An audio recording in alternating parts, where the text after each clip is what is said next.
Imagine you're 11 years old. It's the middle of the school day when you pop to the loo, only to discover that your pants are full of blood. You have no clue what to do and too embarrassed to ask for help. You return to the classroom and sit there, bleeding in shame. This was my first period. A few months later, we had our first and only primary school lesson about periods.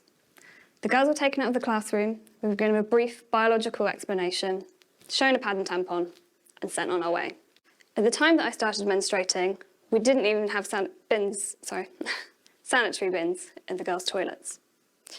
So the school, the teachers, and ultimately the students who were navigating their changing bodies were totally unprepared. So something is going wrong here. Now, you might assume that we're learning this information at home, that parents are having these conversations with their children. But research shows that's not always the case. In fact, 1 in 4 girls feel unprepared for their periods, and 1 in 7 have no idea what's happening to them. I was lucky enough to have support at home. However, a year after starting my periods, I lost my mum to cancer. And so my 2 younger sisters missed out on that support. And as teenage girls, we were pretty embarrassed about the subject, so we didn't really talk about it. I only started learning about periods a few years ago, when I was on a journey to living more sustainably. To my horror, I discovered that a typical sanitary pad contains up to 90% plastic. And in the UK, every year, we generate over 200,000 tonnes of menstrual waste. Worse still, we flush 2 billion period products down our loos, blocking the sewers and polluting our environment.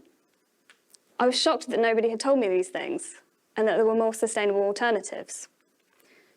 So when it came to my master's research project a couple of years ago, I thought I'd look into awareness around plastic-free periods to see what other people's experiences have been.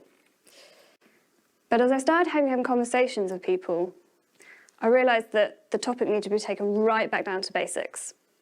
We needed to look at education. Now, we all know that education has the power to create opportunities. That's not a revelation. But what opportunities could period education create? Well, firstly, we could smash that taboo. If we introduce the topic at a young age, then we'd normalise it.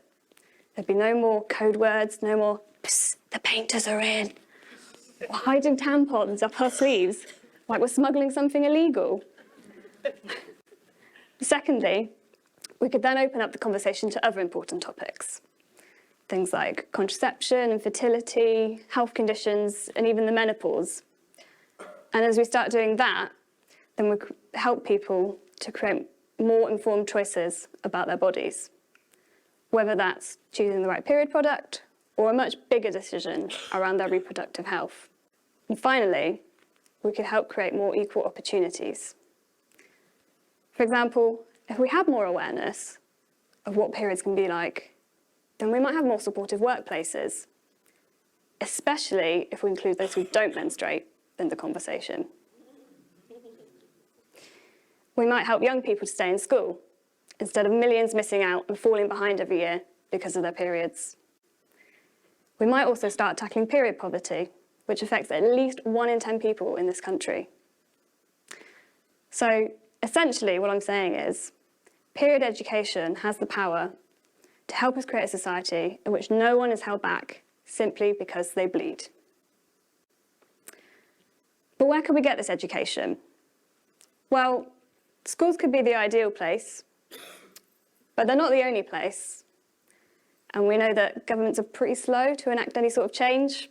We're not going to get a curriculum update overnight. That being said, there is one really simple thing that all of us can do to make a difference, and that is to talk. Reflecting on my own experiences, I wonder how things might have been different if I'd had better education. Perhaps I wouldn't have sat there that day, bleeding in shame. Perhaps my sisters and I would have been able to talk more openly and support each other better. Perhaps it's time for everyone to learn about periods. Thank you.